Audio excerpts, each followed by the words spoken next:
Hello. Thank you for tuning back into Mo's Minute on location. We are still here at Hillside Memorial Gardens, and we're visiting the grave of Maria Altmann. Now, anyone who has watched The Woman in Gold at least 16 times, like I have, knows Maria Altmann. She was she was born to a wealthy family in Vienna, Austria, and her uncle Ferdinand commissioned Gustav Klimt to paint her aunt, Adele Blochbauer, and I'm sorry if I butchered that name. And she became known as the Woman in Gold. Now, those paintings, a lot of the paintings by Klimt, and a lot of the art that was owned by Maria Altmann's family, was stolen by the Nazis during the war. Maria and her husband Fritz, who was an opera singer, ended up getting out of Austria before things got really bad. Their parents stayed, but she and her sister got out, and they came to LA.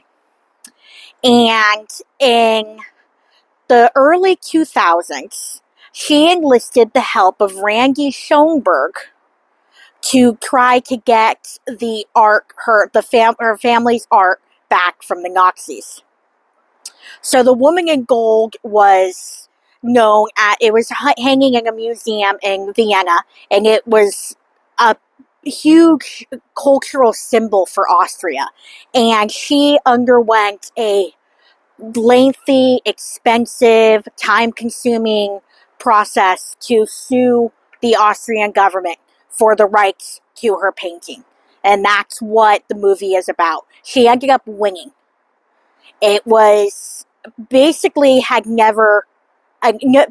case like that had never been won before. It was the first of its kind. And she managed to sue the Austrian government for that painting, The Woman in Gold. It's now, I believe, hanging in Ronald Lauger's gallery in New York. But the money that she received for her case ended up going to the LA Museum of the Holocaust, in which she became a major benefactor. And Randy Schoenberg was one of the people instrumental in building that museum.